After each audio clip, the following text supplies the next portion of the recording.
Уважаемые участники, добрый день. Dear participants, good afternoon. We are very happy to welcome you at our today's webinar. Thank you for your interest and joining us today. I would like to mention that today we support the webinar in two languages, in English and in Russian. And to choose the one that is fitting the most, please press the globe button at the bottom of your screen and choose the language, English or Russian. So today's webinar is the second webinar of our set of webinars on palliative care, on holistic approach to pain in palliative care. And today we have our distinguished expert and practitioner, Nicoleta Mitrea from Romania. Nicoleta Mitrea has a PhD and she is the assistant professor at medical faculty at Transilvania University and director of nursing education and development and in Hospice Casa Sperantei. So she is working a lot in the Central and Eastern Europe, and her leadership and clinical mastership changed the practice in palliative care in Romania and Central and Eastern Europe. Professor Mitrea, thank you very much for being with us today. I'll give the floor to you a little bit later, and now I'll just give a couple of more introductory words. So our next webinar on holistic approach to pain and palliative care will take place on the 29th of April at 12 Central European Time Zone. It's about choosing the right opioid therapy, and we'll welcome Dr. Narinea Movsisyan from Armenia as our speaker. And today we'll talk about chronic pain, genesis, the assessment tools, and therapy of pain. So now let me tell in just a couple of words about PASTE Foundation. If you don't know, it's a foundation that works in the field of education in palliative care. It was based in the UK back in 2017, and we support professionals in palliative care and leaders in palliative care in the Central Asian countries, in the Baltic countries, as well as in the Eastern Europe and Caucasus. So now in the chat, you see the link to our website and also to our chat. So there you can find the digests and our news and the recordings of the webinar. So if you would like to stay updated, please go to our website. On top of this, you can also subscribe to our newsletter. You can do it via our website, paste.org.uk. There is a special form, subscription form, that will help you to be subscribed. On top of this, we have a Telegram chat for professionals from the countries where we work in PASTE. So I would like to remind you that it's Central Asia, also Eastern Europe, the Baltic countries, and Caucasus. So if you are representatives from these countries, please fill in our form for the chat, and we'll be happy to add you to our closed group chat for professionals where we discuss different topics among peers and colleagues. So I would like to remind you once again that today we hold our webinar in both English and Russian, and to switch on the interpretation, please press the globe button and choose Russian or English track. Today we have two simultaneous interpreters, Anna Akmaeva and Ksenia Rusova, will be working for you today. As to the plan and agenda for today, or format, better to say, please write your questions in the chat, and we will either answer them during Nicoleta's speech, or we'll definitely cover them at the end of our webinar. So I hope I didn't forget anything. So once again, our expert speaker today, Professor Nicoleta Mitrea from Romania, PhD, the assistant professor at medical faculty in Transilvania University, and the director of nursing education and development in Hospice Casa Sperantei in Romania. So, Nicoleta, it's my pleasure to give you the floor. Also, please share your slides. The floor is yours, Nicoleta. Okay, thank you, Roman. Thank you for the technical team of PASTE for being here alongside with me, assuring the transmission as smoothly as possible. It was a previous understanding between me and the PASTE team. Whenever you feel like I'm expressing something that you don't understand, please put your questions or misunderstanding in chat, and Roman will stop me and will make it in such a way that the message will get smoothly to you. So thank you for that. I also want to thank you, the whole participants from the regions that Roman mentioned already, for your interest that you manifested in being now here today with us. So I will share my screen, just one moment. So hopefully by now you will see at least the not yet full screen. I'm pressing again. Hopefully now is the full screen presentation. Okay.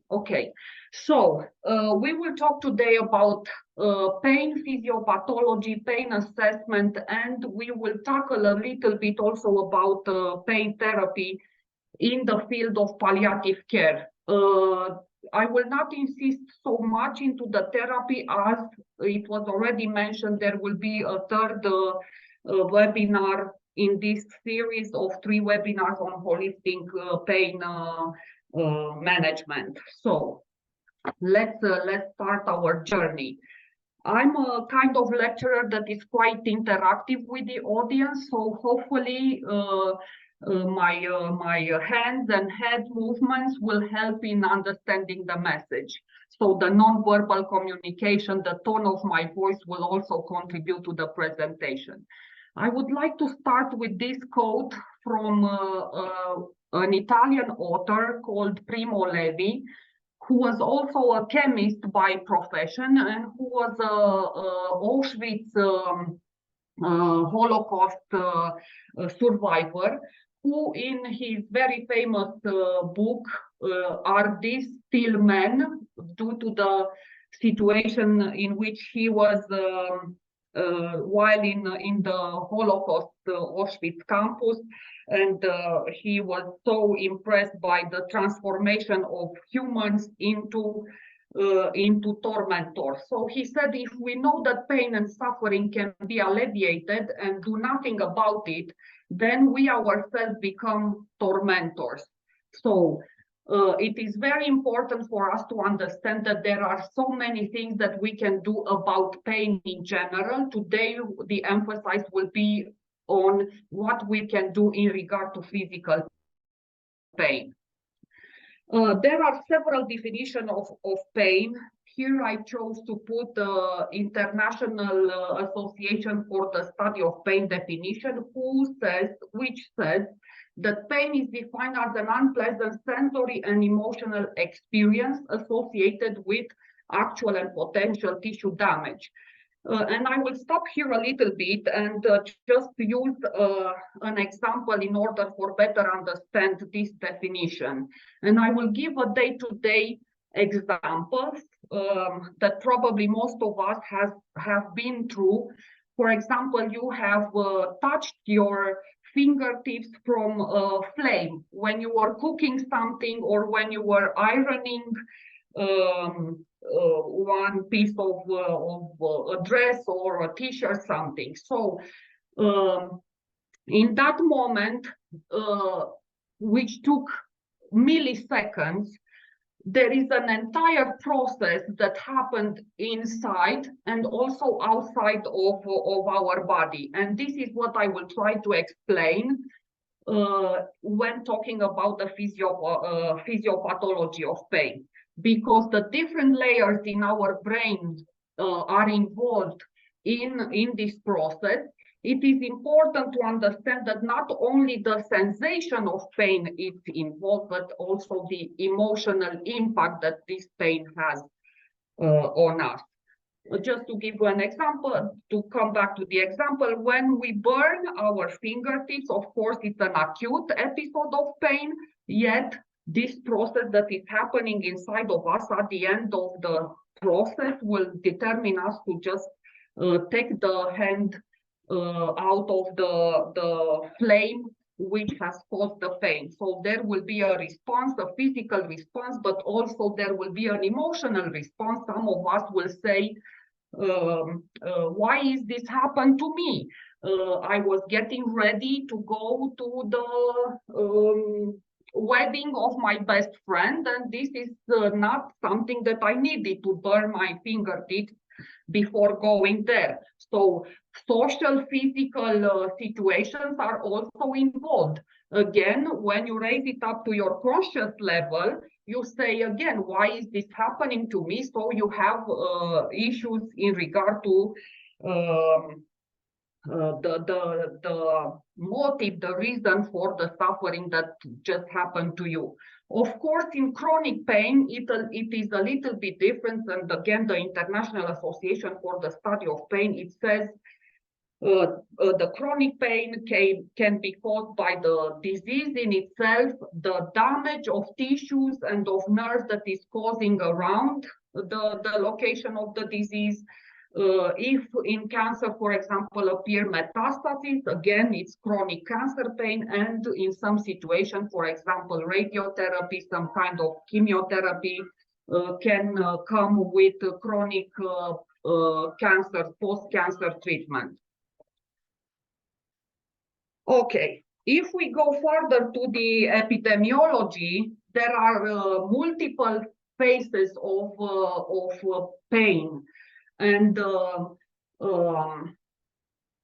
to these multiple causes of pain, we deal in palliative care with multiple types of pain, and we need to treat it individually, to treat individually each one of those multiple causes and multiple types of pains.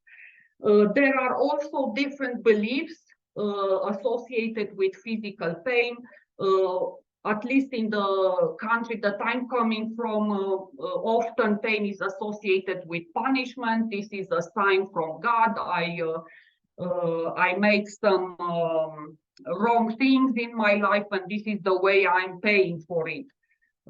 Pain is also emotional and physical and social, so it can limit you in your relationship, in your intimacy,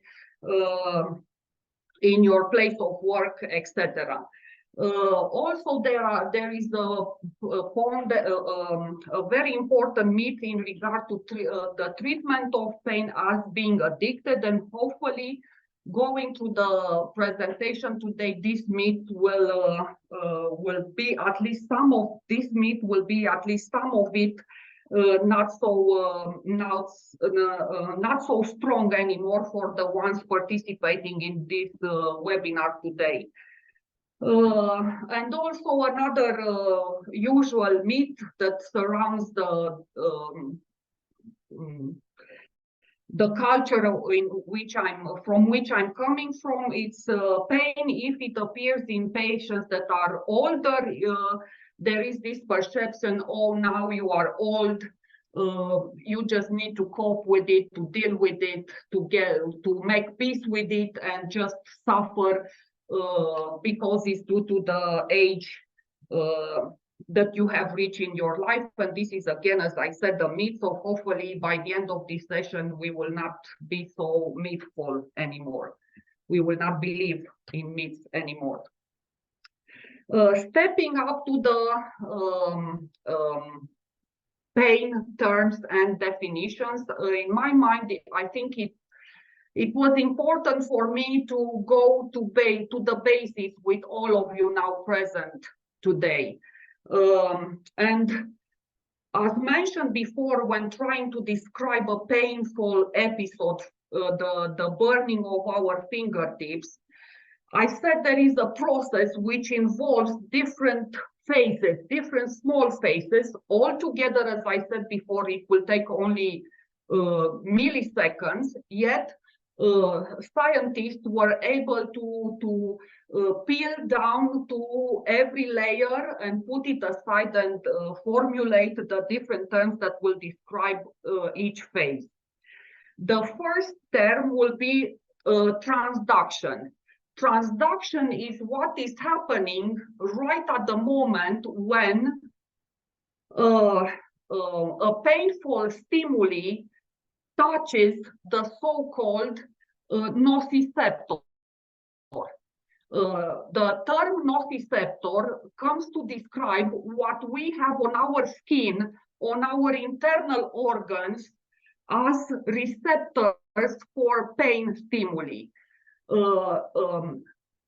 Nociceptor comes together two different words, nocive meaning harmful, ceptor coming from receptor. So the receptor of something that is harmful. This is the so-called nociceptor. So don't be afraid from now on about these nociceptors. We have been created for with these receptors on us in order to capture the pain, the harmful stimuli.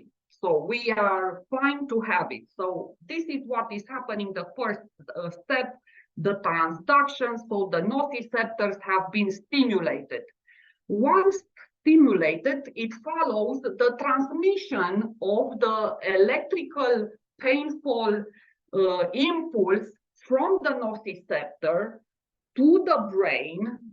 Okay, so there is a full mechanism going on, and many processes again take place only in this part of the transmission. And we have several, let's say, several steps in this transmission, but it is important to happen in order from the nociceptor to have done their job. So their job is to get stimulated and to make the connection in such a way that the electric painful stimuli goes to the brain. Then it happens the modulation. It happens at the spinal cord, and it through the descendant fibers, which determines what kind of reaction our body will have. So in the case of burning our fingertips, we will take our hands from the oven, from the ironing machine, because okay, the brain has got the message, the going down stimuli has determined this reaction from our body. Then the next term that will describe the pain process is perception. For example, depending on how we reacted previous to pain episodes, depending on the type of personality that we have, we might be more introverted, some of us will be more extroverted. So some of us will be more easily exposed to crying when we perceive pain. Some of us will be more into the anger mood, let's say, when pain is happening. So it is very important to understand that there is an emotional, a psycho-emotional part involved, which adds to the physical part of the pain transmission. And that's why we have different types of perceptions in regard to pain. Then it is the pain threshold. Each one of us has a different pain threshold. It's the moment, the peak point in time in which we feel pain. For some of us, the same painful stimuli will determine a massive reaction, both physical and emotional. For some of us, the same painful stimuli will determine not such a big reaction when confronted with pain. Then there is the last term, the pain tolerance, and each one of us have a maximum threshold for this pain tolerance. just to give you an example, if all of us will suffer from a horrible headache, some of us will cope with it for 5 minutes, some of us will try to cope with it for 30 minutes, and some of us will be so stoic that they will say, oh, I'm not taking any drug, I'm just waiting for as long as it needs for the pain to go by itself. So it depends on different factors here, both physical and psycho-emotional. I will dare to ask if till now there were questions or not. If it was okay with the translation, do I speak okay? Hopefully everyone can understand what I'm trying to say. So moving further, we go to the neurotransmitters involved. Thank you for the thumb up. Thank you. It is important for me to have a little bit, a small kind of feedback from you. So going further for the neurotransmitters, which are very much correlated with the terms, the pain terms that we have just discussed, as at each step of the process that we have been through the previous slide, there are different chemicals that are released from the body. Most probably, most of you have heard already about glutamate, the gamma aminobutyric acid, the norepinephrine, the serotonin, the P substance, the prostaglandins, the bradykinin, the histamine. So this is my thought, at least, that most of you are familiar with those chemical substances. At different layers in the process previously discussed, one of those substances and more than one of these substances are released, depending on if it is on the ascending fibers, so the fibers that get the painful message to the brain, or the descending fibers that come with the response, the physical, the emotional response down and make the response viable, let's say. So depending on where those chemicals are released, we come with different therapies. Tramadol will be acting on some ascending chemicals. Morphine will tackle also some ascending lines and also descending lines. So I just mentioned those substances here in order to understand that every drug comes behind, that we use for pain management, comes behind with a science that has been discovered where in the process of the pain pain process those chemicals come and act. I will stop a little bit to the endorphins, the last ones in the table, that will also have a very important impact on what we do in regard to pain, physical pain. Each one of us responds differently to painful stimuli due to the endorphins. For example, if each one of us now present, we will have applied to our hand the same painful stimuli, each one of us will have a different response in regard to the intensity of pain, of how intense do we feel that pain is for us. Why? Because every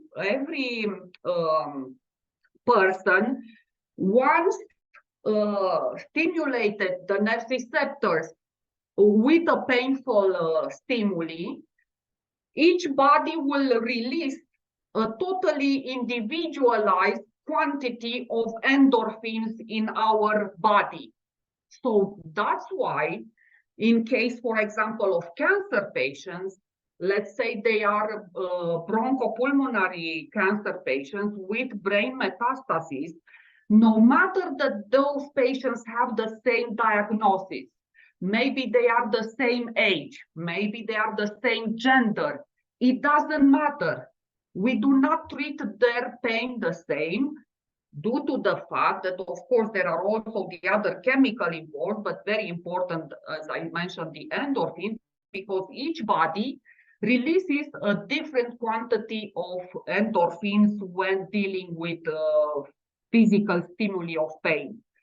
So I just wanted to make this very clear, also because the endorphins are considered the internal, the endogenous opioids, which means the chemical formula of endorphins is actually the chemical formula of opioids. The most resembling formula of endorphins is the chemical formula of morphine. So if endorphins are internally released opioids, when dealing with chronic pain, we are advised to come in and treat that pain with what is the most similar chemical substance that resembles with the internal opioid that our own natural physiological way of being ensures when dealing with pain. Moving further.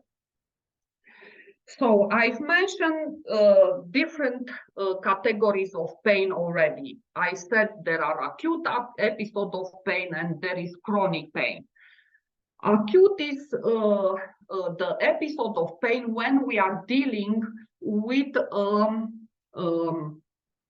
a passing situation. As I mentioned about burning our fingertips, okay, it is an acute episode. In time, with some help, some cream, some anti-inflammatory, the pain will go away, the tissue will be restored.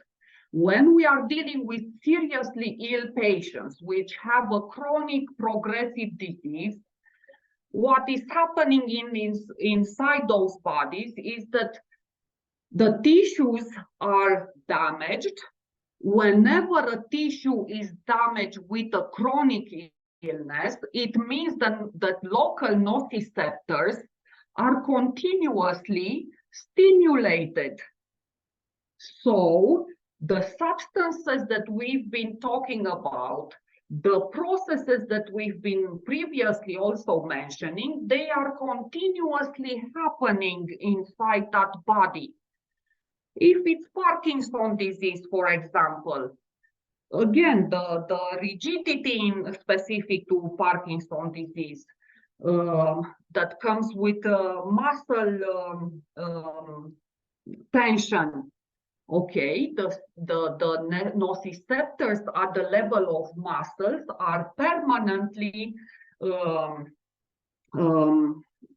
producing the chemicals, are permanently sending the messages to the brain, so the body comes with different reactions. So we need to come up with a plan of pain management that is different compared to the acute episode, the acute situations.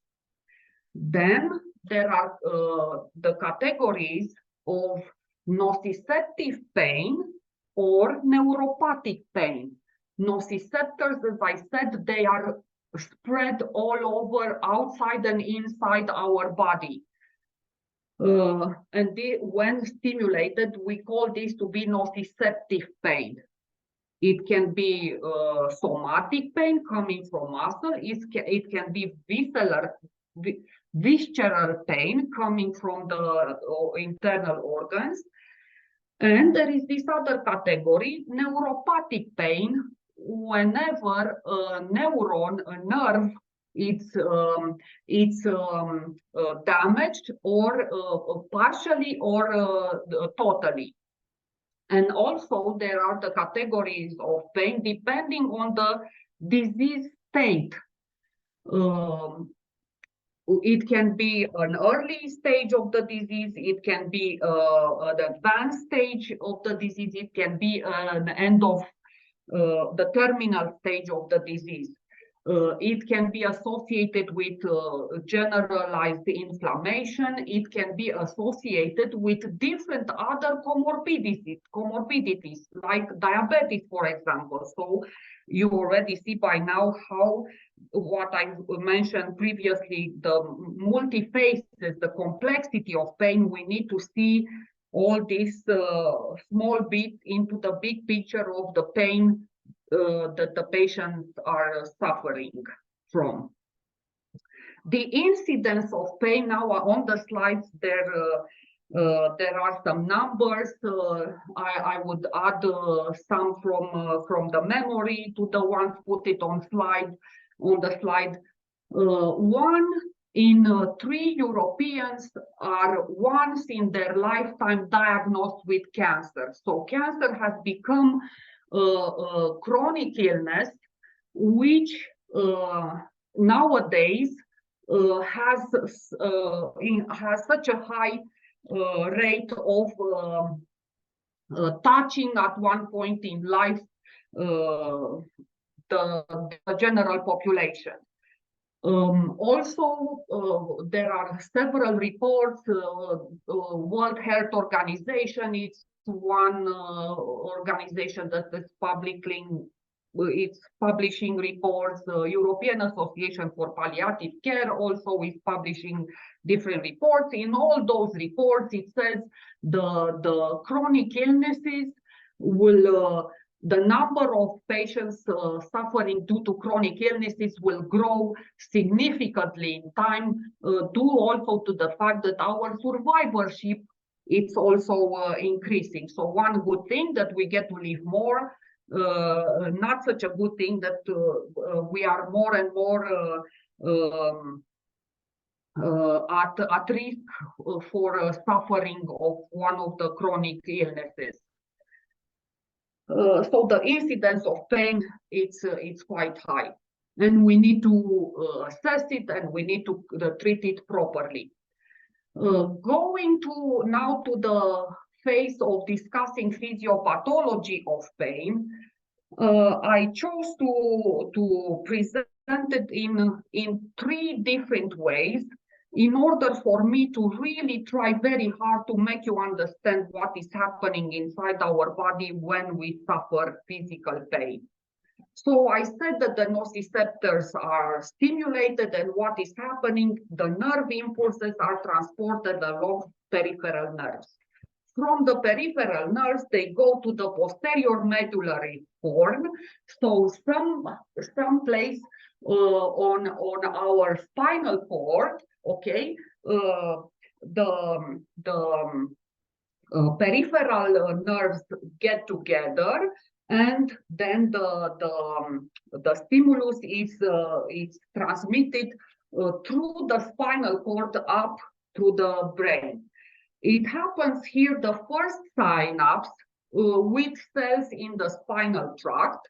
Then the painful stimuli is transported through the ascending impulse up to the spinal cord to the bridge. There is a brain barrier bridge which makes the passing from the spinal cord to the brain, and the stimuli goes into the thalamus, and from the thalamus it is spread to the different cerebral cortex area, which here will be processed, this stimulus, and then send it back the response of our body.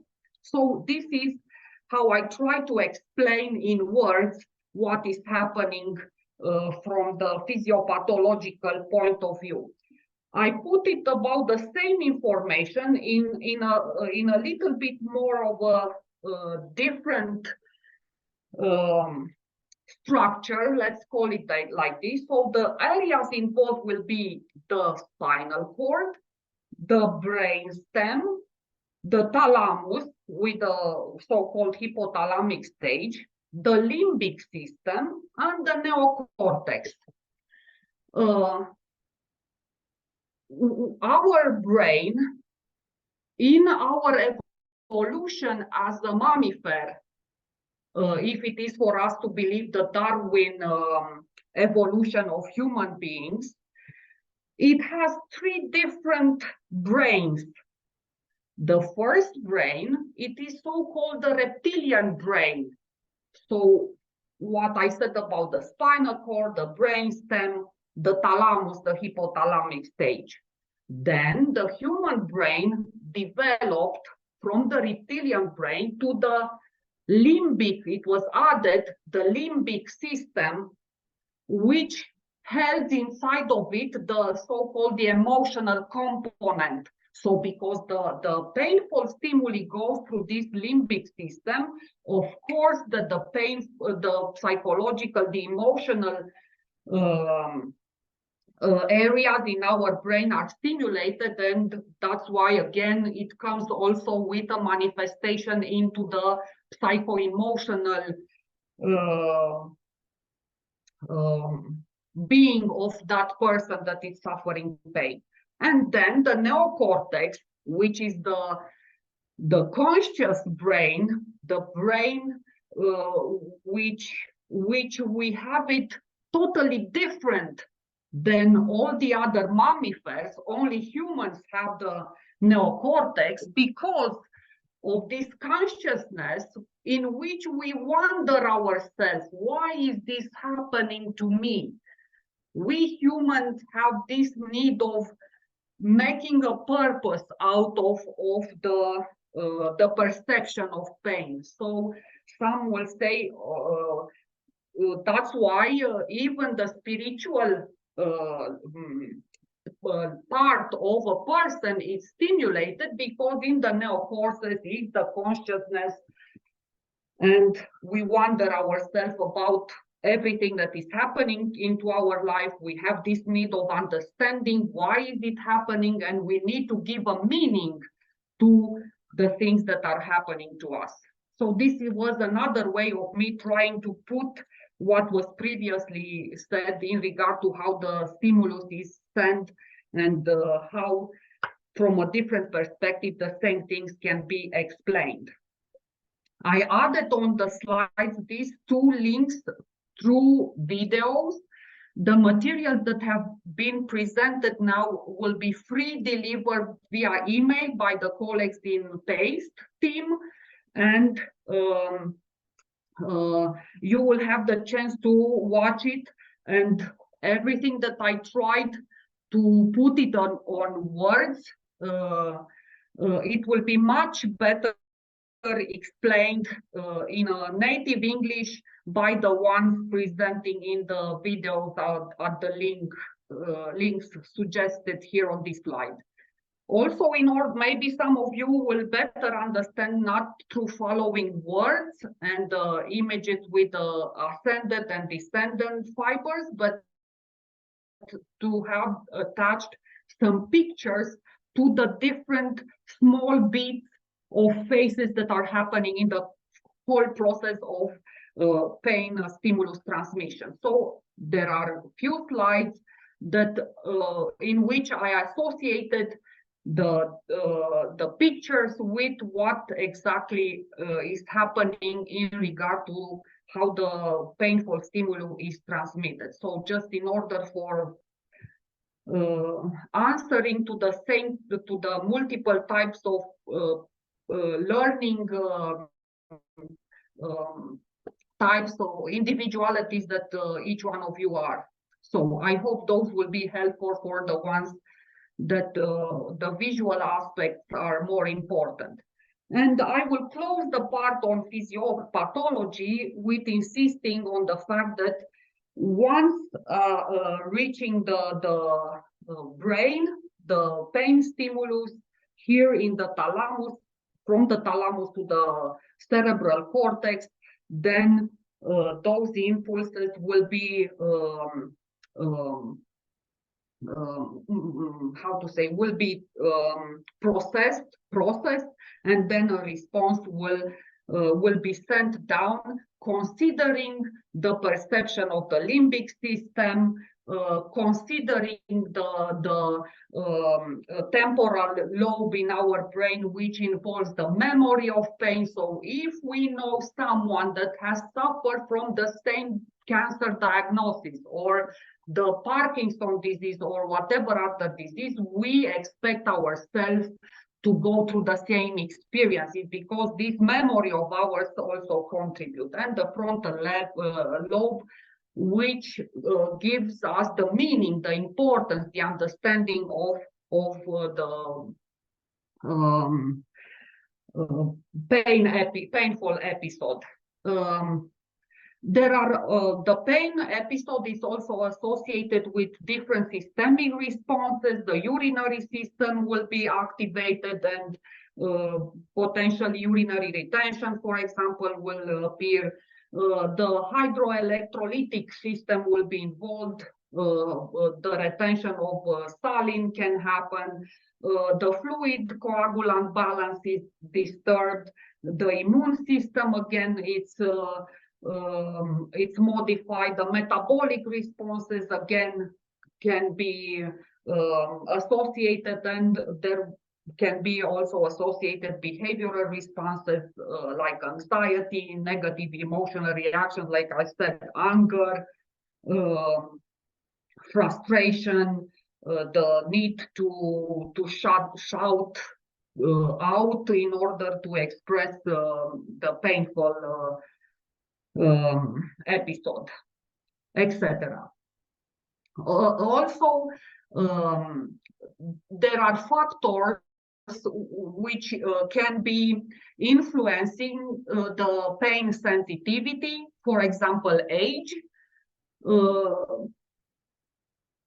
And if we look ourselves around our loved ones at home, we can see in different stages in life we are not so perceptive, not so sensitive to pain. If we look at children, they hurt themselves, but then if we distract them the attention from the painful stimuli and present another game to them, children usually will conquer the painful episode with a playful proposal, let's say. Gender also it can be different. Females can perceive patients differently. We might react more with crying, for example, so we will manifest ourselves extrovertly. Men have the tendency to be introvert and respond differently to the painful episode. Of course, the different previous experiences to the painful episode will also give us more or less sensitivity, and yeah, some other factors that can make us sensitive to pain. There are several principles. Now we go to assessment. There are several principles. The first one that you always have to consider is the patient. The pain of a patient is whatever the patient is saying that the pain is for him. So work with yourself as a professional in order to limit yourself in the projection of your own perception on what the painful episode should be for a certain patient. So the pain of someone is whatever that person is saying it is. So we need to pay attention, to listen, and to believe whatever it is said to us. You will probably, if we would have been face to face, you would have asked me, yes, but there will be some patients that will say, I still have pain, I still have pain, and you give me this drug that didn't go away. You need every time to go back to assessment, to complex assessment, to multiple phases assessment. If you would just say, oh, I just gave you 30 minutes ago a certain drug, now you should not have pain anymore, it will put you in the position of losing the trust that initially the patient has put in you in order to control his pain.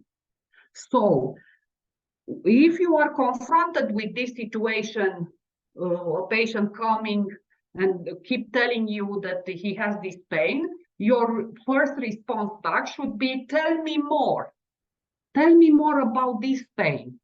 Where is it coming from? With what kind of thoughts is this episode of pain that you are describing me associated, in order for you to understand how much of the pain is physical, how much of the pain is psycho-emotional or social, how much of the pain is spiritual, because as I said, persons need to get come up with a meaning for the painful episode that they are going through. Okay, so coming back, I'm very keen on this basic principle, so that's why I insisted a little bit more on this aspect. Every kind of pain, every type of pain should be assessed differently and treated differently. If you realize that there is an acute pain together with a chronic pain, you assess it, you treat it differently. If it's a nociceptive type of pain, a somatic one and a visceral one, you need to focus on each one of them individually. If it's neuropathic pain, again, you assess it and you treat it individually. And at the end, when you have the big picture of the different types of pain, you try to make the best decision in the treatment in order to tackle all the aspects of the different types of pain that were described to you. Patients, most of them will not tell you so much as you need to know about pain. They need to be asked different questions, and we will discuss more on this aspect. Moving further in history, when we will talk about pain assessment, usually it was, do you have pain? Waiting for a monosyllabic answer, yes or no. And if the answer was no, okay. If the answer was yes, historically, a professional would say, take this drug, an anti-inflammatory, or I don't know what kind of drug, and the pain will go away. Now, hopefully nowadays, when we talk about pain as professionals, particularly in palliative care, we will not limit ourselves to only these questions. We will also add looking at the history of the patient as a person of the disease in itself. We will do a thorough physical examination, and whenever needed, we can add some paraclinical investigation. To this basic assessment, we add continuously monitoring where do you have your pain? Is this pain going someplace? Which part of the body is affected? In case of multiple types of pain, we assess it separately. And you see in the slide the human body facing front and backwards, having designed the so-called dermatomeres. Okay, those lines, they come associated with the different nerve nodes in the spinal cord. So whenever we realize which nociceptors are stimulated, first we try to associate it with a certain neuron nodes into the spinal cord. That's why it's very important, the localization, and if the pain goes someplace, it irradiates. So a nerve is also captured within the process of feeling that pain. In nowadays, there are developed the so-called assessment tools, and they can be questionnaires, and very importantly, those questionnaires to go together with so-called a visual analog scale. The questionnaire, the most often used in palliative care specialized services, will be the so-called brief pain inventory. And when we are discussing with the patient, we need to ask about the localization of pain, the intensity, the irradiation, the character. Just to stop for the character, we will ask the patient to use a certain word that will describe the kind of pain that he feels.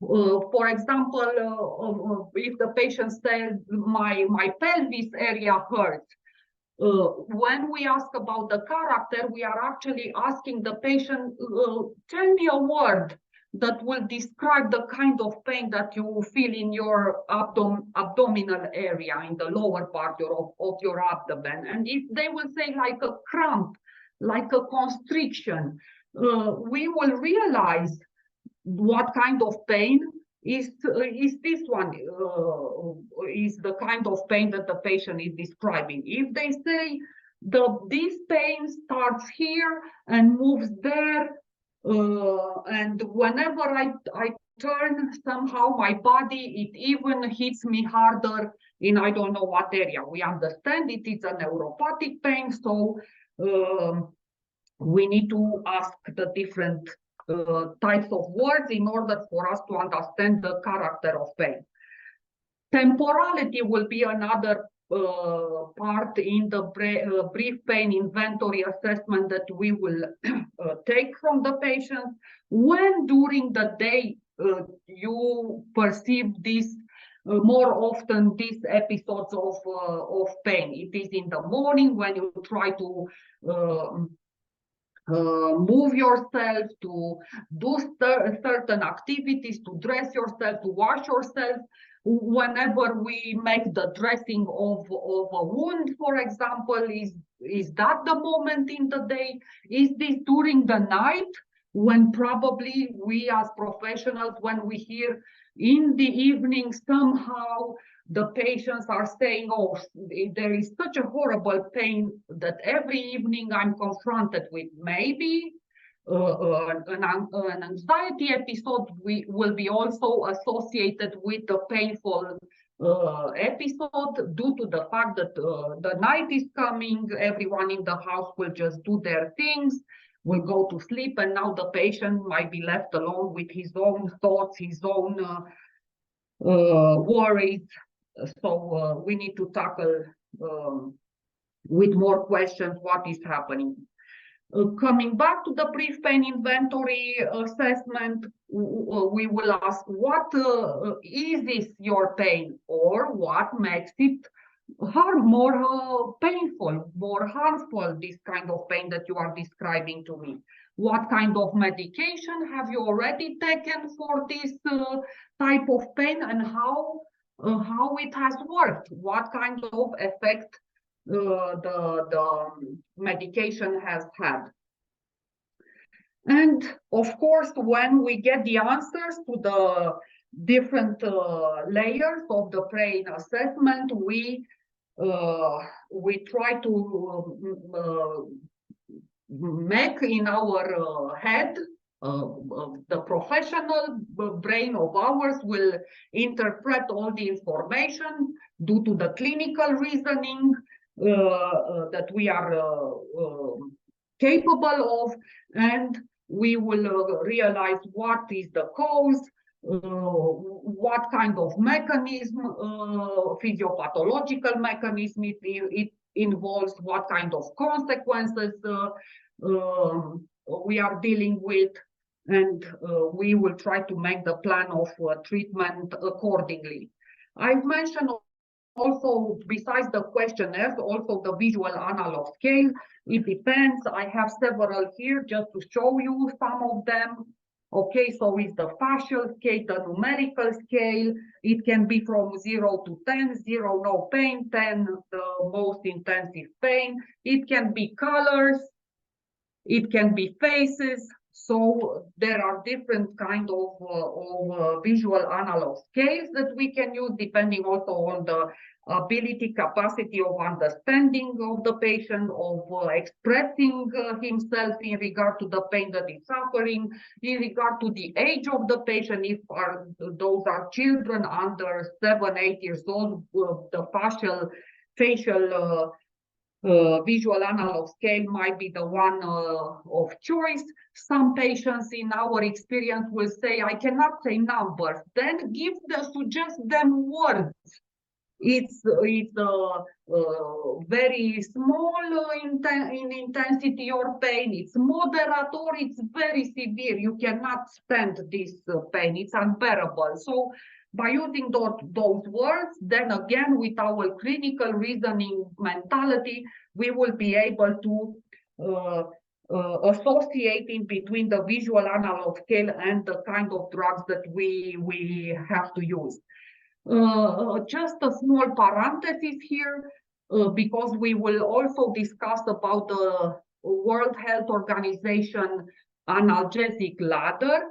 The visual analog scale goes hand in hand with the steps in the WHO analgesic ladder. So if the pain and the studies and the science behind this WHO analgesic ladder says if the patient suffers from very small intensity of pain on a visual analog scale from 0 to 10, in between 1 and 3, 1, 2, or 3, we should use first step in the WHO analgesic ladder, so anti-inflammatories.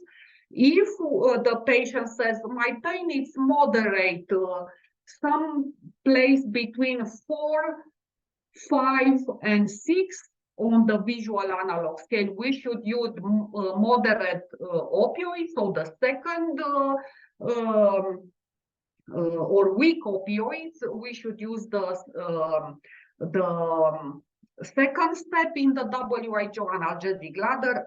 And if the patient says, my pain is unbearable, I cannot stand it anymore, it's so severe, and in numbers will give a number in between 7 and 10, so 7, 8, 9, or 10, we should go straight to the last of the 3 steps in the WHO analgesic ladder. Again, this slide says about the same thing that I said previously in regard to the different scales that we can use for as a visual analog scale. The effects of pain can be not only as a reaction to the painful stimuli, but can affect also different functions of the patients. For example, the food intake, the sleep, the daily living activities, the hobbies, the emotions, the memory, the social relationships, and connectivity. Of course, each one of us are already familiarized with the different non-verbal clues that we need to look at and search for when we are assessing the pain. So the grimace, the tenderness of different muscles, the face muscles in particular, the restlessness if the patients keep moving in the room. This is another way of manifestation of the pain that he might probably have. There can be raising the body temperature, raising the pulse. So different aspects will be touched when we are dealing with pain. What we are having as objectives when treating pain, it is very important to have this scale, orient our interventions. Once, just try to change something in the patient's functionality. As mentioned in the previous slide, if sleep is deprived, if the patient is sleep deprived, with our pain control, let's try to make it better for the patient to sleep better during the night. If he cannot walk so well, let's make it in such a way that he can walk a little bit more easier. Let's try to make in such a way with the management of pain plan in order for the food intake to increase a little bit. So have this in our mind that whatever we do with the management of pain to try to have an influence on the daily functionality of the patient. So this should be our first goal, our first objective. Of course, in order to have a more objective way of looking at our intervention, it is also to this aspect of trying to decrease the intensity of pain, on, as mentioned before, on the visual analog scale. From, for example, if the patient has declared an intensity of pain for about, let's say, 6 or 7, our intent will be, let's try to decrease it to at least 2 or 3 points. So next time when we see the patient to have the pain someplace 3 or 4 on the numeric visual analog scale. And of course, to ensure the comfort of the patient and caregiver in order for them to perceive a better quality of life that this patient still has. As a general principle when managing pain, we will, because as mentioned before, the pain will be having different types. There will be multiple phases of these different types of pain. We need to focus our professional minds in such a way that we will keep it as simple as possible. If there is a certain drug that will go very well with neuropathic pain, but also will act on visceral pain, let's say, try to mix in such a way the drugs that we will choose only few of them that will ensure a good quality of pain control, so a good quality of life. So the first principle will be this suggestion to keep it as simple as possible. To be aware of the side effects, to inform and educate both patients and families about the potential side effects that can appear, and to come up with interventions that will look at these potential side effects. The doses of pain therapy, of the drugs used in the pain therapy should be frequently reviewed. There is an optimal opioid dose. Here it says there is no maximum opioid dose. There are drugs that comes with, in the pain therapy, that comes with the maximum dosages, yet we have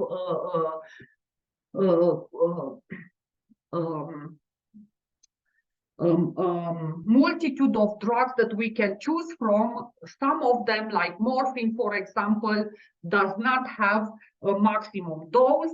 And the most simple reason to be given for this is what I said in regard to endorphins. Morphine has a similar chemical formula as our internal opioid, so-called endorphins. So we can tolerate as much as needed this chemical formula as we have it also in ourselves. Addiction and tolerance are not problems in patients with advanced stages of cancer, as together with the progression of the disease, what is happening?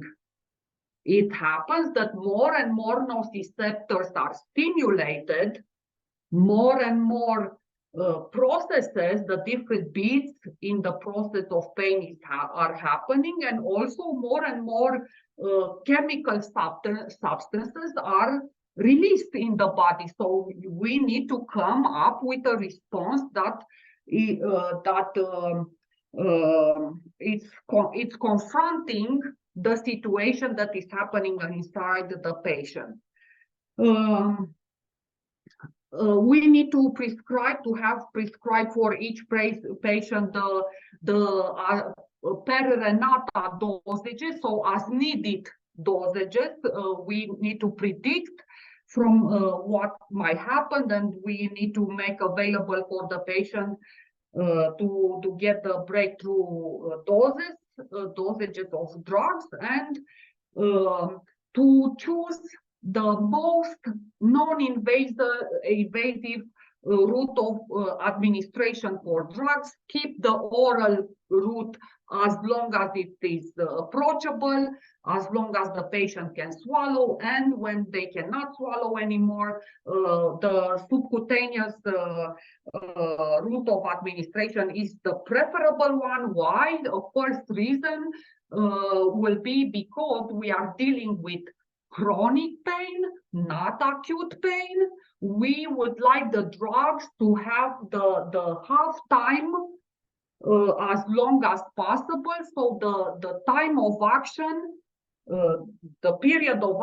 action to be kept as long as possible. So that's why we choose the oral route. That's why we choose the subcutaneous. We do not want for a long-term treatment of pain in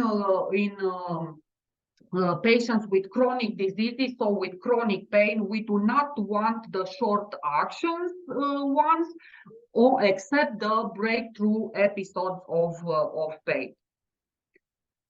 I've mentioned before the WHO ladder of analgesics that are available, and those are the 3 steps. The first one is the non-opioid analgesic, the non-steroidal anti-inflammatory analgesics. Those can be associated with different co-analgesics. The step 2 ladder will be represented by weak opioids, and the following slide will show some examples that, in my opinion, will be generally no matter from which country you are coming from. The step 3 ladder will be strong opioids like morphine, for example, like methadone, and we will talk a little bit more afterwards. Just to mention that each step of the analgesic ladder can be associated with so-called co-analgesics, depending on the type of pain that the patient is having. For example, if it is a cancer diagnosis that goes with brain metastasis, usually a drug of choice for the pain control for a short period of time will be corticosteroids like dexamethasone. So the dexamethasone, in its basics, it's a corticosteroid. In this case, for the brain metastasis, it is used as the co-analgesics. The same can be associated different other co-analgesic, gabapentin, carbamazepine, etc. I would like to stop a little bit more here on this slide and say about the way we can combine the different analgesic ladder drugs in between them. The first step, so the anti-inflammatories, can be combined with both the step 2 drugs and the step 3 analgesics.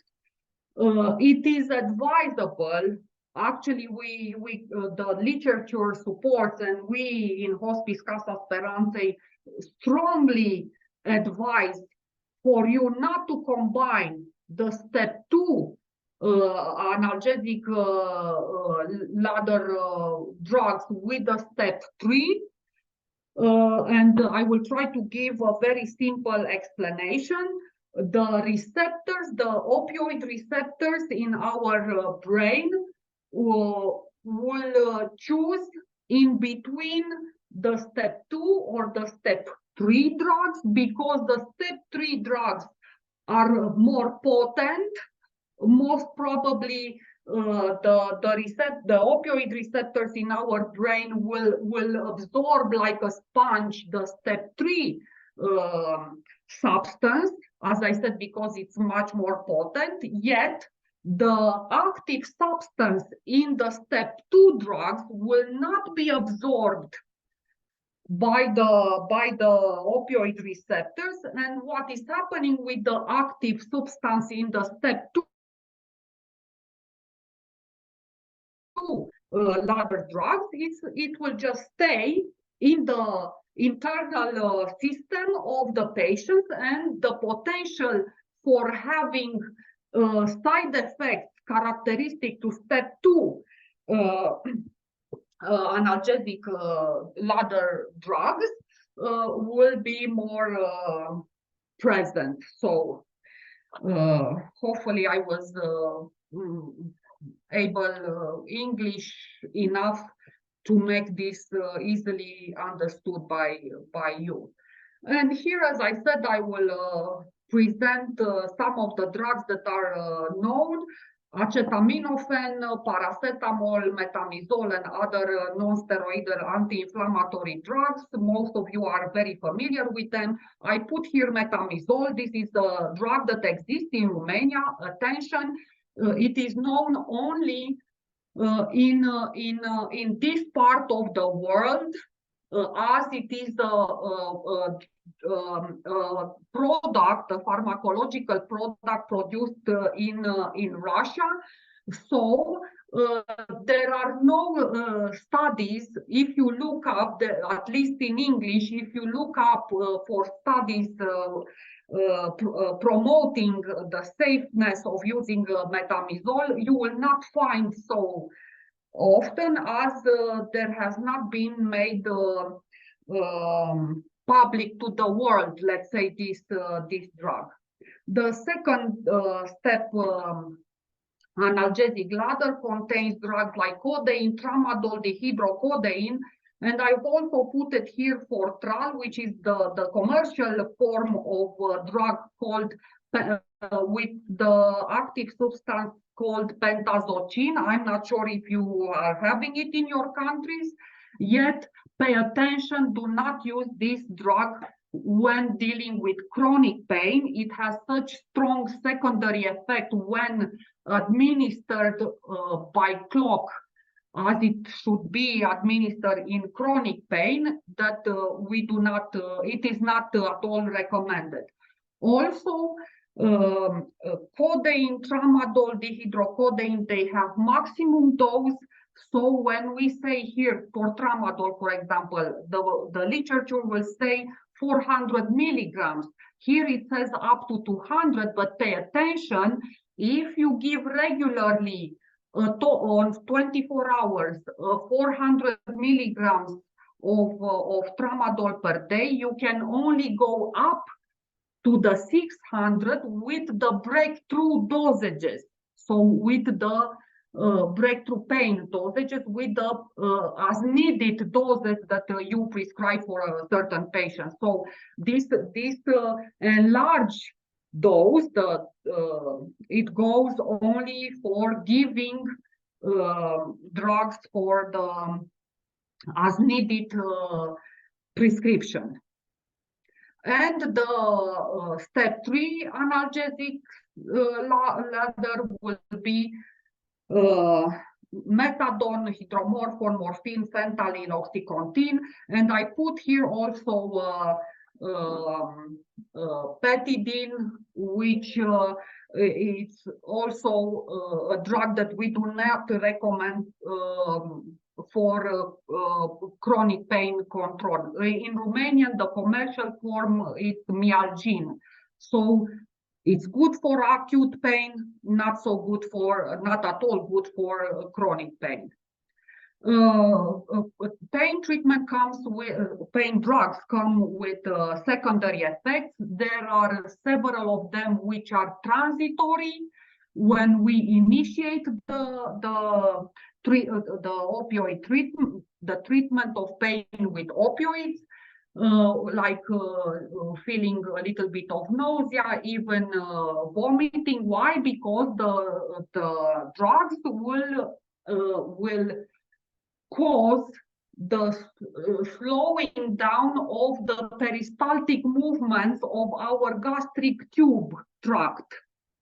And once the slowing down of peristaltic movement, it happens, we tend to have in our stomach the food that we ingest for a longer time. So that's why when we initiate treatment with tramadol or with morphine, for the first 2-3 days since we started this treatment, we need to associate with a drug, usually metoclopramide, which will prevent this gastric collection of our food intake and caused by the slowing down of the peristaltic movement. So each one of these secondary effects have an explanation behind them. If we understand what is happening, we know how to inform and educate the patient and the family. Why do we do like this? For the first 2-3 days, we, for example, give also metoclopramide together with the opioid that we initiated. And most of the other secondary effects are transitory. The one that stays there for as long as we give opioids is the constipation, and you understood already how the peristaltic movement it can be present. And that's why for as long as the patient takes opioids, no matter if they are weak opioids like tramadol or codeine, or they are strong opioids like morphine and methadone and Fortral or fentanyl, we need to give laxatives. I put it here just in order to step here and talk about the respiratory depression, which is the most fearful side effect of an opioid that particularly the professionals will have it. Just understand that it's such a huge difference when you think about the respiratory depression in healthy individuals and in chronically diseased patients when taking an analgesic drug. So for example, I will give myself as an example. Right now, I don't have any physical pain. If you will give me 5 ampoules of morphine, you will administering me these 5 ampoules of morphine, I will definitely die due to respiratory depression. Why? Because I don't have any pain, so I don't have any nociceptor activated, so I don't have any opioid receptor waiting to absorb like a sponge whatever opioid, internal or external, I might have in order to calm them down. So only the secondary effect will happen, which will be again as the peristaltic movement is affected, also the diaphragm muscle can be affected. So this is the situation. For the chronically ill patients, it is a totally different situation. They have the tissue damaged all over the place, many nociceptors, millions and millions of nociceptors activated. Their endorphins do not cope anymore with the painful stimuli, and the brain the opioid receptors in the brain are eagerly waiting for some substance in order to ease the response that it's sending back. I hope I was clear enough. In my 26 years career of practice, I've never ever encountered an episode of respiratory depression. Probably there were hundreds, even thousands of patients that I cared during these times, children, adolescents, young adults, old adults, and never ever encounter a respiratory depression. If you do a thorough pain assessment, and if you keep monitoring and knowing better the patient and its way of perception and all the emotional aspects that can be involved, there is no point in going there. If let's say by absorbed this kind of episode appear, do not worry. Before the respiratory depression is installed, the deep sleep will be involved. And you will say, yes, but many patients that receive this kind of drugs like major opioids, we will see them sleeping after we initiate the treatment with opioids, which is perfectly fine because they have not slept for so many days due to pain. So how do we make the difference in between the sleep of a person that was deprived for sleep for so many days and the sleep, the pathological sleep that the opioid might induce to a person? If you see someone getting so sleepy, if you try to wake them up, if it's a natural physiological kind of sleep, after a few seconds of confusion, the patient will be able to talk to you, to respond to you, to say, oh, I was so much profoundly asleep. It will take me a little bit of time to fully awake and answer to all your questions. If it's the pathological kind of sleep, let's say due to the opioid administration, when you will try to wake up the patient, they will get awake, yet they will not be able to speak with you very fluently. They will not be able to pronounce very well the words. So what I'm trying to say, as professionals, once we know all these things, the prejudgments that we might have in regard to the opioids and the anxiety in connection with administering opioids, hopefully it has decreased a little bit. So the respiratory depression doesn't happen in seconds. It takes a little bit of time, and sleep, the pathologic kind of sleepiness, that you can test it, you can evaluate it by waking up the patient, by trying to make a conversation with them and hear the way they respond back to you, will be the way of deciding in between which kind of sleepless is this kind of that we are dealing with. And conclusions. Now I put some conclusions on the slide, yet there has been already 1 hour and 15 minutes that I was talking about. Hopefully it was something not so much boring. Hopefully it was something that you felt, at least some of the information delivered, you felt it was helpful in order for the patients that you are caring for to get a better pain assessment and hopefully pain control. As mentioned by Roman at the beginning of the webinar on pain, on different opioids will follow at the end of the month. So more information and more knowledge will be gained during the next webinar.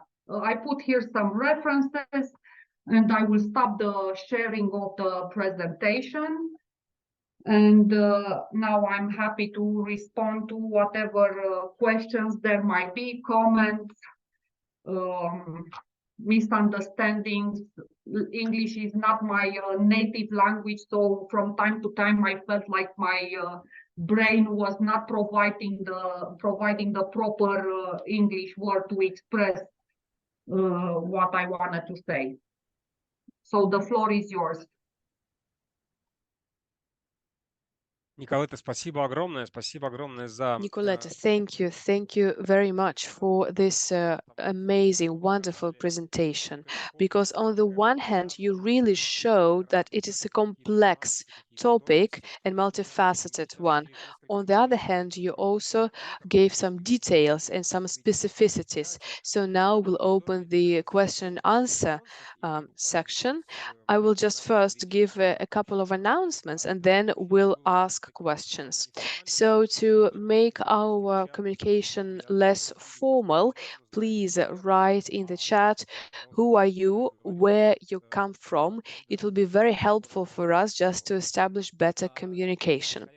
So, Nicoleta, thank you very much. Now I actually know what I will do when I reach the end of the week. So if I have pain, if I can't speak, then I'll use the visual scale, right, to express what I feel like. Well, of course, jokes apart, the principle that you mentioned as the primary one is to believe what the patient says.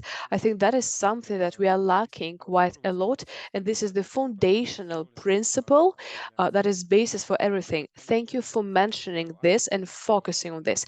Now I'll just give a couple of announcements.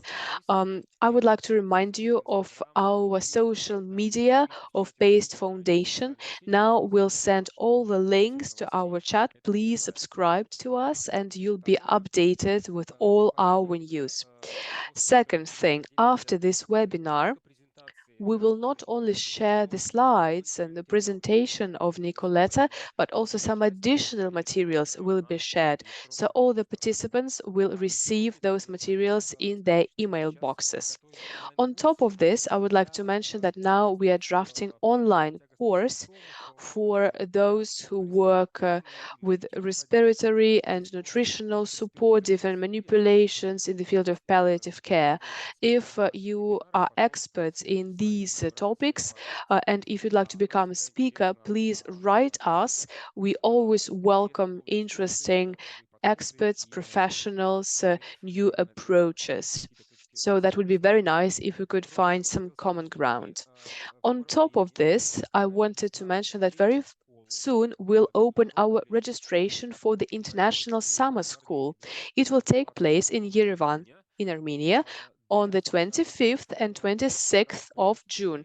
This is for professionals from those countries where the PASTE Foundation is operating. So please stay updated. Very soon we'll start our registration and open it. And additionally, as was already mentioned, on the 29th of April, we'll have another webinar on the therapy of chronic pain syndrome with opioids. And Nerine Mavsisan will be our expert speaker. And today Nerine is also with us, actually. So it's 29th of April, 12 o'clock CET time, in other words, Central European time. So now let's see the questions that we got. I see a raised hand from Christina Maria. So Christina Maria, if you still have your question, please now you can unmute yourself and ask your question with a voice. Christina Maria, the floor is yours. Christina Maria, do you have a question or a comment, or maybe it's not relevant anymore? Please unmute yourself and give it. If you're not ready yet, then Nicoleta, I have a question from me. You talked a lot about medications, right? About how we can treat pain with medicaments. What are the non-pharmacological tools and instruments we can also use that can be useful in pain therapy, or it's purely only secondary story and only medications work? No. Of course, there are many ways of non-pharmacological methods of controlling pain, starting with deviating the attention from the painful episode. So simple things. Let's focus on something else. I was meeting a patient, and she was using her jewelries from her youth time of life. Just from time to time, she will take the jewelries out of the box, and I asked her, how is this helpful for you? You know, I remember the different times in which I received this bracelet, this necklace, and the memories just help me deviate my attention from the painful episode. Meditation, so trying to focus on your breath. And at least in Romania, there are books now that are much dealing with these non-pharmacological interventions, and breathing is one of them. So concentrating, focusing on the on breathing easily, and on imagining that. So imaginary therapy, that you know, the context, it's something different for you. Aromatherapy, pet therapy, music therapy.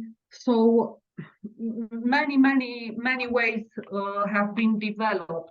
Now, Roman, I hope I answered your question, yet I wanted to answer some of the comments that have been made here.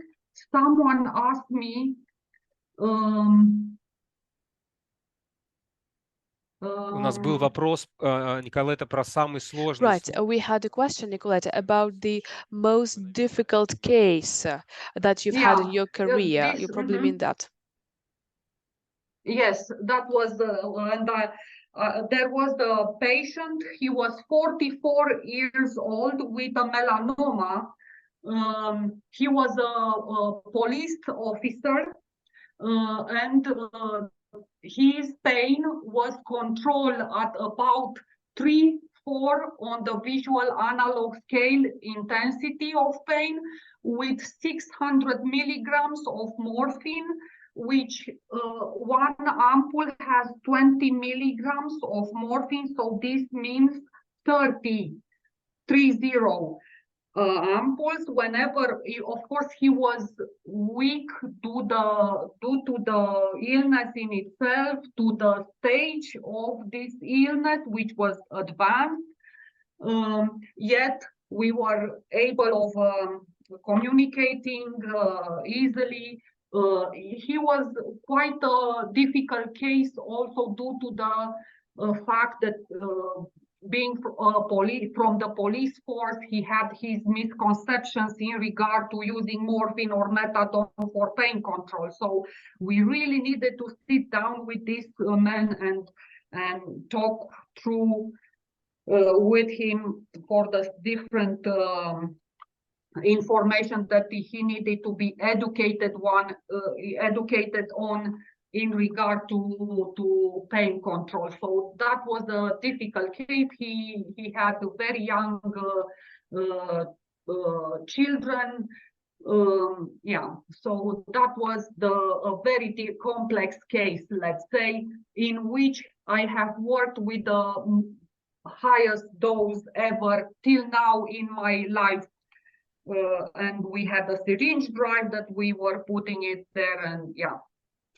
I hope I answered that question. There were some questions in regard to the materials. I have given the permission to the organizers to send not only my PowerPoint presentations. Yesterday, I have sent to Diana a few other articles that for whomever is interested in finding out more to just read more. Of course, they are in English, yet I hope they will be helpful. Спасибо большое, Николета, за... Right, thank you very much, Nicoleta, first for your permission actually to share the materials.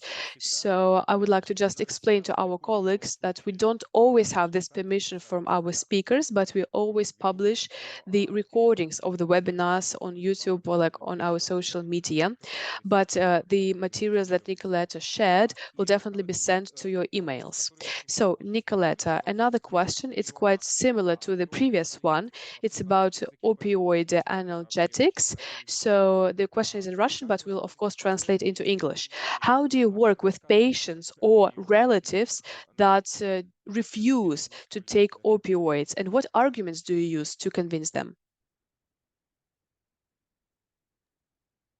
Good question. And difficult to answer.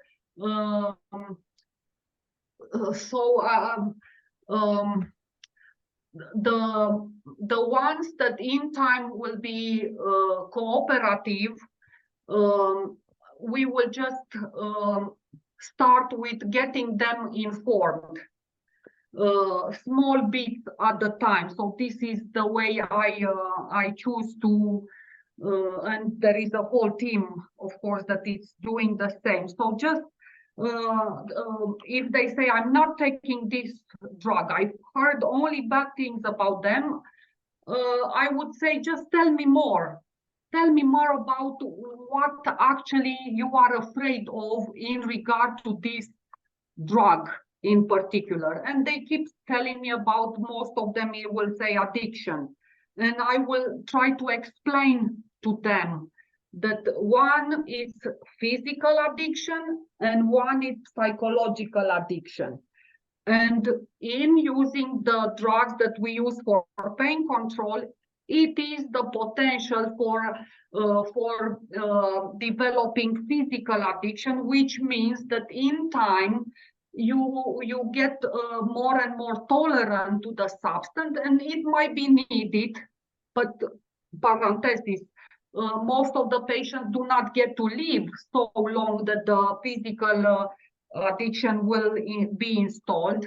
Coming back to the answer, so I will tell them that yes, we might need to increase in time the dose, but don't be afraid of it. It's risk benefits, and in order for you to have the pain control, you just have to realize that this is the risk that you are taking on board. So this is how I try to explain to them, and I tell them about the psychological addiction.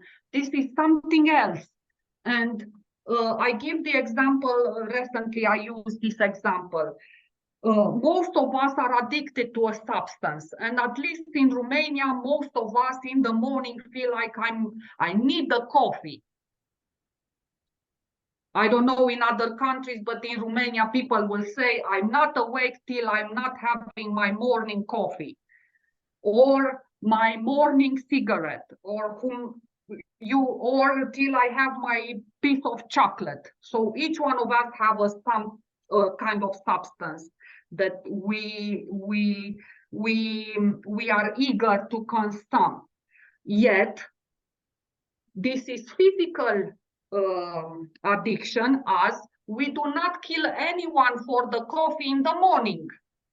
So if we don't have the coffee in the morning, okay, I might feel a little bit not such in my perfect mood, let's say, but I can keep carrying on my daily living activities and go to work and do whatever. I even forget that I didn't have the morning coffee in the morning. The psychological addiction is totally different. It's that when you strive, when you feel like you are capable of doing things that you didn't think you were able to do in order to get the substance. So I hope I answered with my own experience of doing things. So Just start with small things. When I try, it's important for you not to look at the first barrier that the patient is putting in front of you. The first barrier being this verbalized message. Oh, I'm not taking this drug.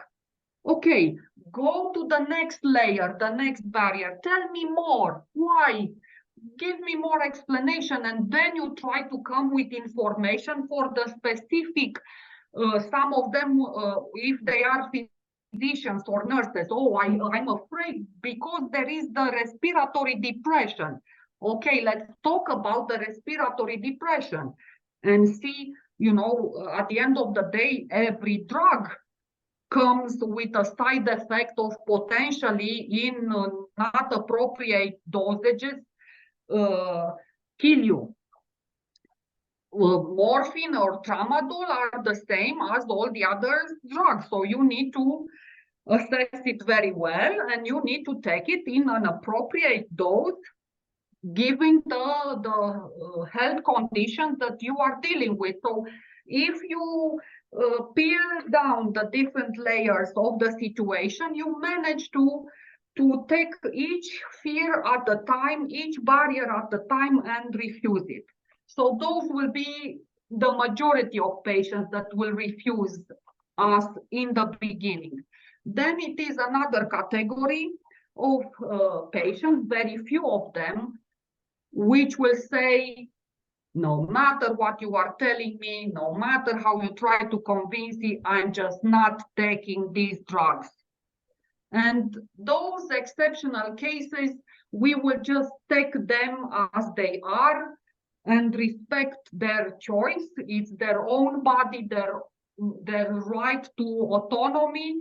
And we always keep our door open. Whenever you feel like you've changed your opinion, we are still here to explain you more, to give you more example. Many times it was, let's try a little dose, the minimum dose that you will accept, and see how you feel. And yeah, but this comes in combination, I don't know for people in other countries. For Romania, it comes, this reluctance to opioid, it comes in combination with patients not knowing the diagnosis. Unfortunately, in Romania, the culture of our healthcare system do not necessarily communicate openly with the patient, not with the family, do not openly communicate the diagnosis. So it's the confusion. I'm not taking opioids. I don't need those drugs because I will be better. I have pneumonia. Although you see in the papers that they have bronchopulmonary cancer with I don't know how many other metastases in the whole body, because this is what they have been told in the previous healthcare environment. So it's a combination of factors. So I think communication of diagnosis kind of go together with the barriers. So step by step, you need to work in parallel on both areas of trying to communicate, to make them aware of the reality of the situation they are confronted with. Hopefully I answered the question. Спасибо, Nicoleta. Да, я Thank думаю, you, Nicoleta, very much. Yes, you have answered my question. And in the chat, there is the next question to go, and it's going to be the last question because we have to wrap up. You always say we, and as I understand that one medical professional competence is not sufficient to cope with pain. So what should be the multidisciplinary team that is needed to be there? Who are those professionals that are needed to be in the hospice, especially with limited budgeting? Okay, so the minimum or the core team should be the patient, the family. You need to co-opt them as members of your team, the nurse, as the majority of the needs of a patient will be holistic needs, and as nurses we are trained in physical, in psycho-emotional, in social and spiritual. Physicians, because no matter if you go as a priest, let's say, and talk about salvation to a patient that is in excruciating pain, they will not hear you. So first needs the physician to go there to control the pain, and then the priest will go and do their thing. So physicians, very important, and social workers. So we feel like this should be the minimum core team. I've mentioned the pain as being a multitude of layers involved, the limbic system, the neocortex, everything. So in our training, in our medical training, nurses, physicians, we need to train ourselves in being